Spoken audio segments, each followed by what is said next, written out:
30 seconds. I want you to find a silver buckle,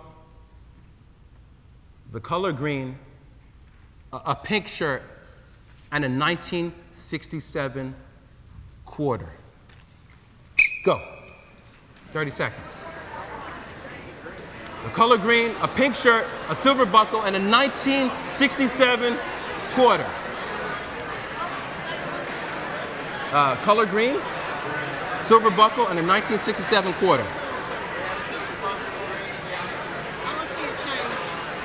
I don't have a change.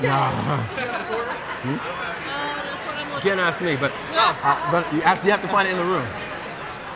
It's not up here, but the ball is up here, but you can take a Snickers. Thank you. No, you can take some Snickers. No. You have to find it in the room. You have to find it in the room. Oh.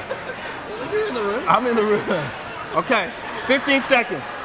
14, 13, 12, 11, 10, 9, 8, 7, 6, 5, 4, 3, 2. Okay, everybody sit down. Now, where is the silver buckle? Where are you? Where is it? Silver buckle, where are you? I see some people standing up like we're at the TSA at the airport. Right? Silver buckle. Color green. Tie, nice. A lot of green. A pink shirt. There he is, pink man. All right, pink man, green man, silver buckle man, and a 1967 quarter. Not on your iPhone. Nice. 1967. Do we have any auditors in the room? Do we have any auditors in the room? Awesome. You had it, actually, you had it all. Oh, she had it. I've never had someone who had it all. Now I knew, thank you. I knew coming into this room that in a room of 400 people or so, that we'd find a silver buckle. I knew that we would find a pink shirt. I knew that we would see the color green. I wore it on my tie, but I also knew that the rarest thing that would exist in this room is this 1967 quarter. Now, I knew that because I had, what? I had vision. I want you to see this. I had vision. Now, I define vision as expected outcomes times projected results divided by time frame. I'll say that again. Expected outcomes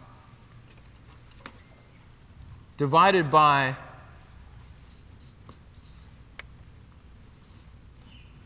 projected results and time frame. Now, when you think about a superhero or Superman who has vision, they can see things on the other side. And think about your leadership and the impact with clients or in your life.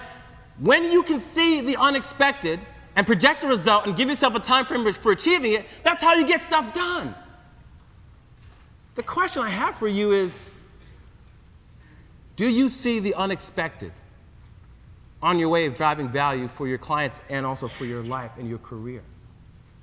Leaders with vision have an expected outcome, a projected result, and a time frame for achieving things. And the reason that's important is because you think about it. We all have a default position. I throw this ball to you, you do what? Catch it.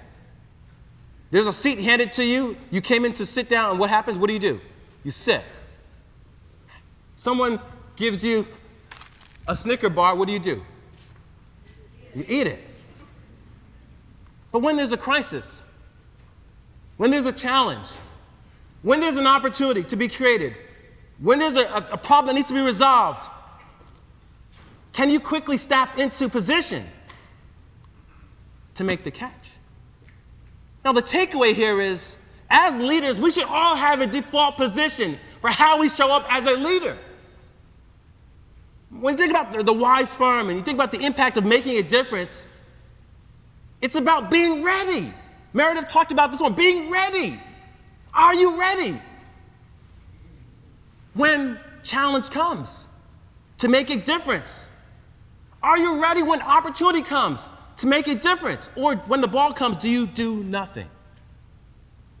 Expected outcomes, projected results divided by time frame. I want you to answer this next question. What is the toughest decision that you're facing in the next 30 days? Go. Write that down. Answer that question. What is the toughest decision that you're facing in the next 30 days?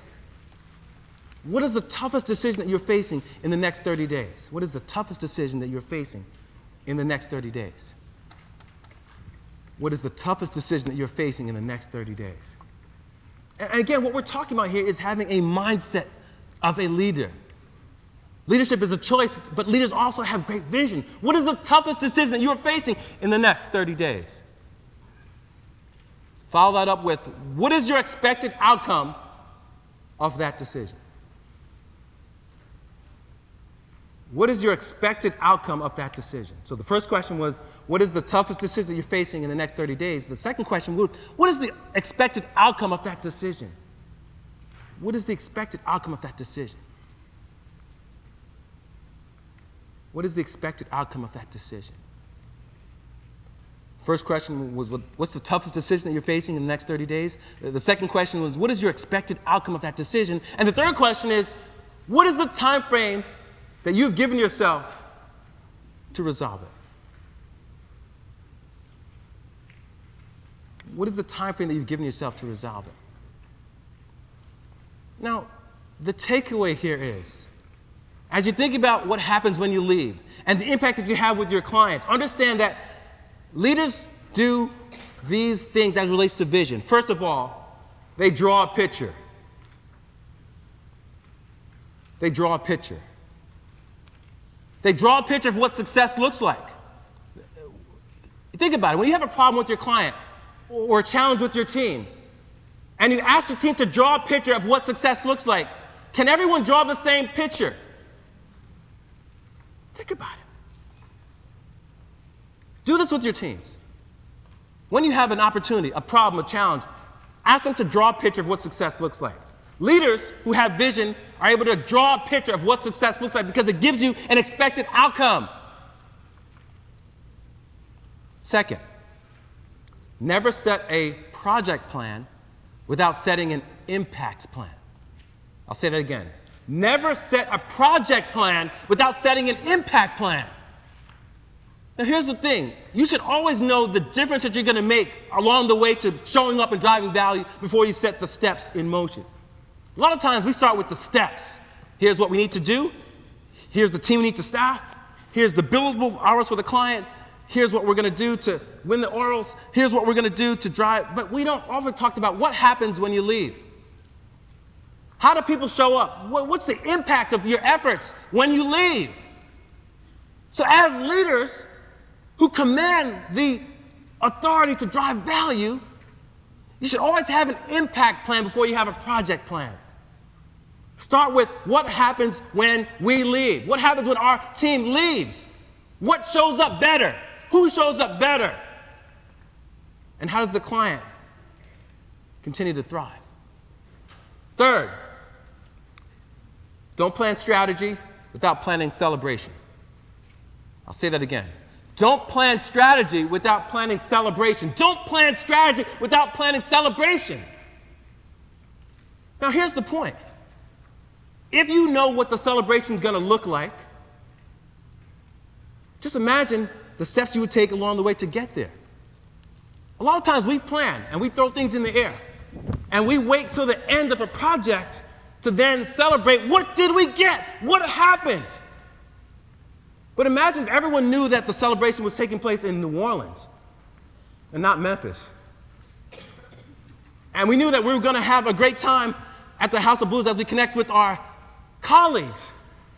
And we knew that because of that, we're also going to leave here charged and better to go back and do great work for our clients. And because we know the celebration, we can now be engaged in the steps to collectively get there.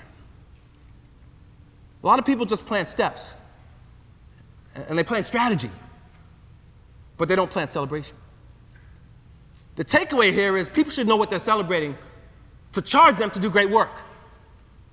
As you celebrate the wise firm, you're celebrating the impact that you have for your clients, for others, for the difference that you make in this culture that drives people to want to work here, drives people to want to stay here, drives people to want to live here, to drive value for clients, but it starts with the celebration of what you mean, of the impact that you have. So don't plan strategy without planning celebration. People should know what it's going to feel like to win. Joey, people should know what it feels like to win. What you're doing is shaping a culture that people know what it feels like to win. Finally, always know the contribution that you make, the sense of belonging that you bring, the what happens because you're at the table. And everyone on your team should be accountable for bringing that insightful value, the unique contribution that is only unique to you, but because you are there and because there's a sense of belonging, it all works, it all fits. So as you leave and you think about your teams, drawing a picture of what success looks like, planning impact before they plan a project plan, planning celebration before they set strategy, and identifying everyone's unique contribution, everyone's unique sense of belonging to the table, what you bring to the table, that's how you win. And that's how vision is formed. And that's how leadership lives. So leaders have great vision, expected outcomes, projected results, time frame, but they plan it.